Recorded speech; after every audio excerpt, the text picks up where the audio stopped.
Welcome everyone to the Derpzilla channel. Today I'll be taking a look at this Smallrig cage for my new Sony A6700. This is my Sony A6700. I purchased it when it was released just a little while ago, and it's actually replacing my Sony ZV-E10, which I'm filming this video with. Now my ZV-E10, I already have a Smallrig cage installed on, so I really kind of knew what I was getting into by picking up a cage for this camera. Included in the box is the cage itself, which is this very nice piece of solid aluminum, and it does have a cold shoe that's kind of on a 30-degree angle mount up here, and it also includes a magnetically held into place tool, which is to manipulate the bottom screw right here, which actually is used to attach this cage to the camera. Also in the box is this very cool HDMI micro reinforcement mount.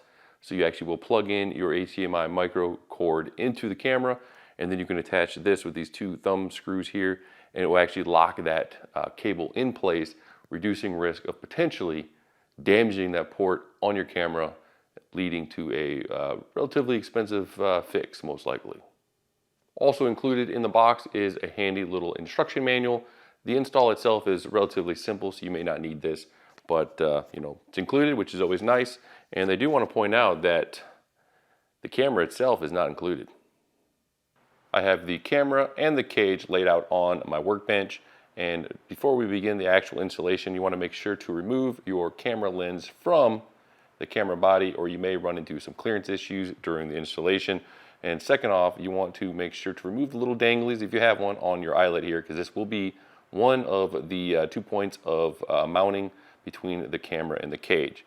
After you've done that, you go ahead and simply insert the camera through the back of the cage like so, and you should see the eyelet of the camera lining up with a hole in the cage right here. And very handily, we have the screw that we'll be using right here in this empty slot right here, or hole. We're going to actually pull that screw out, insert it right here, and thankfully they provided us with the tool that will be doing that. And then on top of that, you'll have another screw on the bottom of the cage, which attaches to the tripod mount at the bottom of your camera. And so we want to go ahead and engage that screw first, and the handy tool that they provided us will also function for that.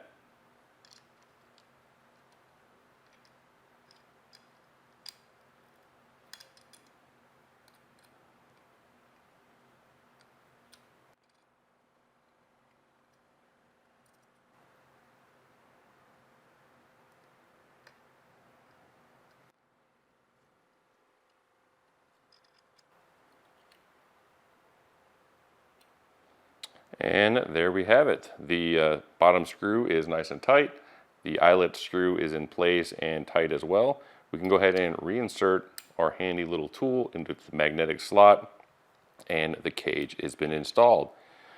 I wanted to show you what it looks like with the micro HDMI plug brace installed, which is right here. Very simple to install this. You first want to actually attach the cord into the camera, and then you would attach this brace around it to kind of lock it in place. You have it kind of a staggered thumb screw like this. The shorter one that's more closer to the body will actually install it to this bottom cage hole right here, and then this one actually doesn't mount into the camera. You actually can use this one to adjust this piece of metal to move it around to apply, I guess, more pressure to the cable itself to give it a more secure fit. Everything fully installed, as you can see here. Ton of additional mounting locations for pretty much anything you could imagine.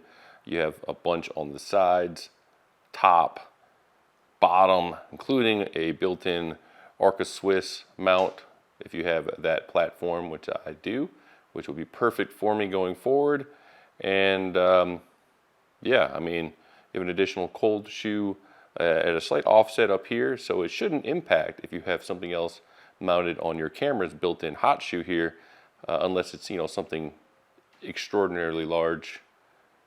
None of the dials are impacted. You have full rotation on everything. and you know, it doesn't add any additional grip to it. I know my ZV-E10 Smallrig cage actually extended the grip out, but because the 6700 grip already is a very nice grip, you know, you really don't need it.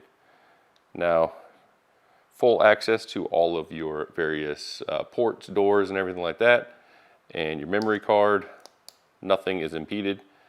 Even still have access to your eyelet here. Now, you do lose your eyelet here, of course, because you're mounted, but it adds a mount here for whatever you need to mount, like a camera strap or whatever. So that's, you know, they've thought of that. Now, you look at the door here, and that's when the first possible issue comes up. Go ahead and try to open up that camera door, or the battery door, and it hits the cage. Now, you think maybe that's an oversight, but no, they actually have a swing out arm to swing that out so your door fully can open up and you can access your battery. So they thought of pretty much everything with this. You lock the door in. Now, I guess if you have some massive lens that's right up on the body, maybe this would impact that. I doubt it. Door locks back into place.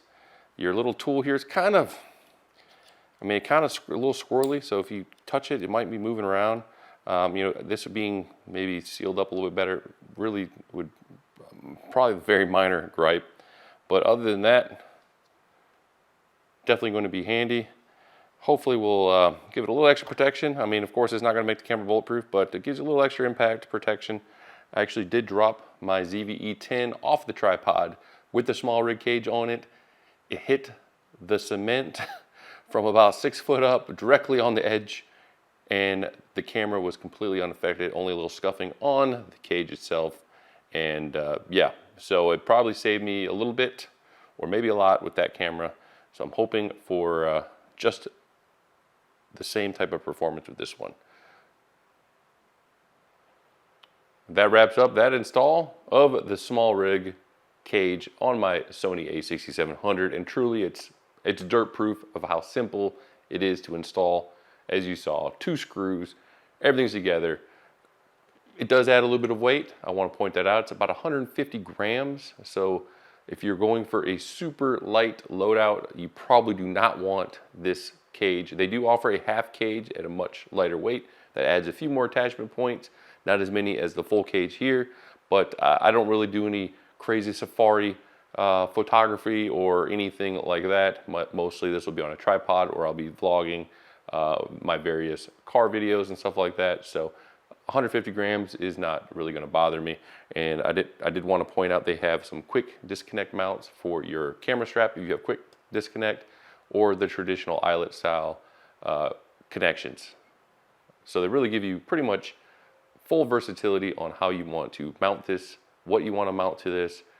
Really, I mean, you could mount a giant full camera rig for cinema quality photography with a screen and who knows, the handles and attachments and freaking gimbal mounts and gyroscopes. And I mean, you could probably attach a supercharger and a Gatling gun on this thing, because I mean, it really has a mount option for everything. And you get a little extra heft in your hand. I mean, the 6700 already is very good on this much larger grip compared to my ZV-E10, which is kind of awkward, which is why they actually added that additional grip to the ZV-E10 cage. This one didn't really need it. It just gave you a little extra heft, got a little spot for your thumb to rest if you don't want to be hitting that dial on accident with your thumb, and you can grab all your other dials perfectly easy. I mean, yeah, no complaints. I haven't really taken it out in the field, you know, to beat on it or anything like that. I don't do any kind of crazy destructive testing, because everything I have here, I bought myself. These aren't sent to me, so I'm not going to go ahead and, you know, hit it with a baseball bat to prove that it's, you know, aluminum alloy or something like that. But highly recommend this. This is my 3rd cage from Smallrig. I have, as mentioned, one on my DJI Osmo Action 4. I have a video for that up here. I have one on my ZV-E10, already linked that up here, and now on this camera. So I'll be moving this camera back to my primary camera, and most likely selling my ZV-E10, because I just don't need multiple cameras for the little bit of video and photography that I do. So hopefully you guys enjoyed the video. Feel free to subscribe to the channel. Check out my new merch shop. Got some cool shirts like this one. I'm not sure if you saw the controversy with Buc-ee's, the large super gas station, and the Mexican knockoff Buc-ee's. They actually had a couple of variations of a logo to dodge the real Buc-ee's, and so I had fun and made some shirts, tumblers based on that minor controversy.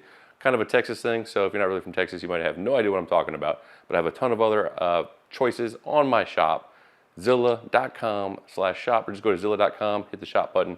Also, my wife, who's the one actually making the actual shirts and tumblers and everything else, and I'm just doing some of the design work. Her site, crimsoncraftery.com. I have the links in the description for both. She has a ton of stuff if you like Halloween stuff, weird old lady stuff, even though she's not old.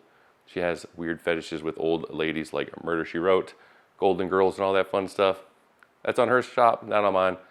Mine's more going to be more automotive focused, nerd stuff, memes and whatnot. Check that out. Subscribe. Hit that subscribe button. Hit the bell. Drop a comment. Let me know what you'd like to see. If you have any questions on this cage, camera, or anything like that, or any of my other videos, happy to answer every single comment. And yeah, that's it. So hopefully you guys have a good one, and I'll see you on the next video.